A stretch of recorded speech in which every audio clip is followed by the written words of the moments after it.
l'invité de Béatrice Rulle ce matin, 6 minutes avec Cindy Raymond, secrétaire générale de l'association concernant l'Euro féminin 2025 à Genève, Béatrice. Bonjour Cindy Raymond. Bonjour Madeleine Rulle, comment allez-vous ? Mais moi ça va très bien et vous-même, puisque dans 6 mois c'est l'Euro de football qui sera organisé ici à Genève notamment. Premier match le 4 juillet entre le Danemark et la Suède. Est-ce que tout est prêt, Cindy Raymond ? Absolument, on est dans les starting blocks, mais déjà avant ce début d'année, puisqu'on a eu un tirage au sort le 16 décembre dernier qui nous a mis vraiment dans une ambiance complètement différente. Maintenant on passe vraiment dans le concret, on sait quelle équipe on va accueillir à Genève, donc on a vraiment maintenant une idée très précise de ce qui va se passer et puis on se prépare activement à accueillir ces équipes internationales à Genève. On se réjouit de les avoir chez nous. 5 matchs donc au stade de Genève, une demi-finale entre autres et un public attendu en grand nombre. L'UEFA a fixé la barre très haut puisque elle demande ni plus ni moins de battre le record de l'Euro qui était déjà un record en Angleterre il y a 4 ans. Donc, absolument. Donc aujourd'hui en Suisse, on attend quelques 720 000 personnes, plus de 700 000 personnes sur cette manifestation. Donc 31 matchs répartis dans 8 villes hautes, dont Genève. Genève reste un très grand stade parmi ces 8 stades, ces 8 villes d'accueil. Donc avec une jauge de près de 30 000 personnes. Donc on a vraiment ici des défis à réaliser.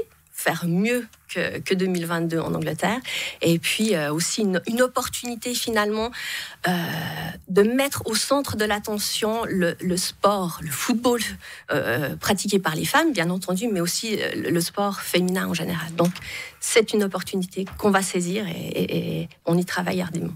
700 000 personnes donc espérées pour cet Euro.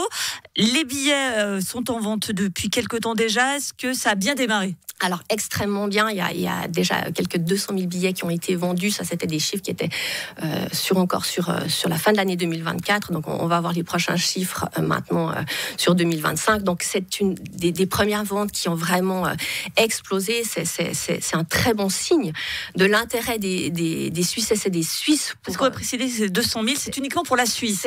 C'est pas ouvert pour les autres pays. Voilà. Donc maintenant, on va rentrer dans une deuxième phase de vente, mais pour l'heure, il y a un intérêt très fort du côté de la Suisse pour ces matchs-là.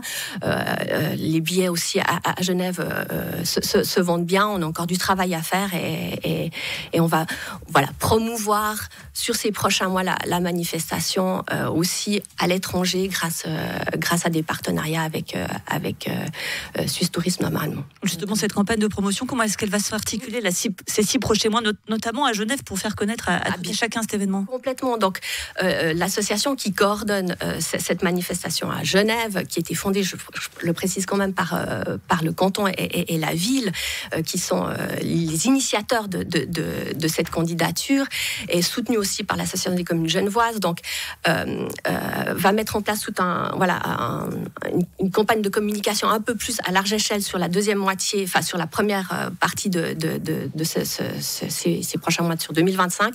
Jusqu'à Noël, on a vraiment axé notre communication sur, on va dire, la proximité. On était présent sur toutes les manifestations populaires genevoises, au contact de la population, vraiment pour faire de l'information, pour faire de la sensibilisation aussi sur le sport et puis la pratique sportive chez les femmes. Donc ça, c'est aussi une mission qui est très importante.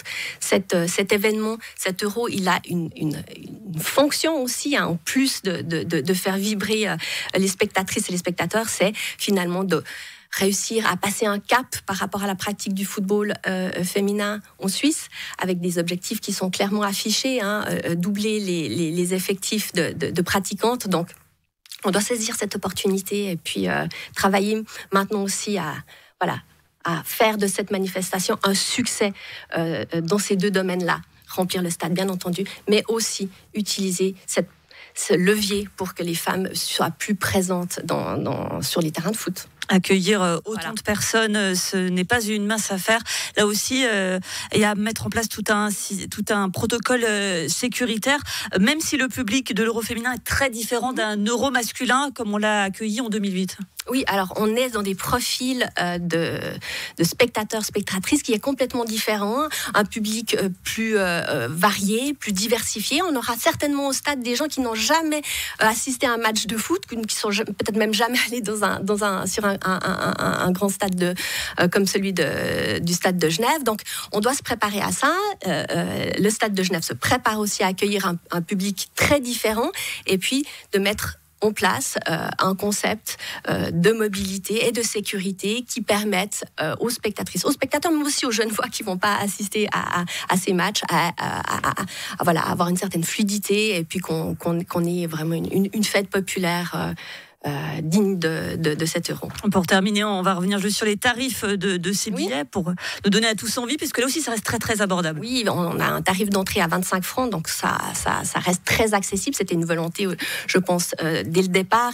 Et puis on tient aussi à ajouter que dans ce prix de 25 francs, il y a le ticket intégré. Ça veut dire que le porteur du billet de match aura la possibilité de voyager dans toute la Suisse grâce à son billet de match, y compris à Genève, se déplacer sur les transports publics et ces collectivités publiques, donc les collectivités publiques de Genève, cofinancent finalement ce billet intégré des transports publics, ce qui est une chose absolument essentielle en matière de durabilité, mais aussi en matière d'accessibilité pour tout un chacun. Rendez-vous donc dans moins de 6 mois. Premier match le 2 juillet, premier match à Genève le 4 juillet, Danemark-Suède. Merci beaucoup Cindy Raymond, secrétaire générale de l'association Euroféminin 2025 à Genève. Excellente année 2025 pour vous, elle est bien partie. Merci à vous aussi, au revoir. Une interview.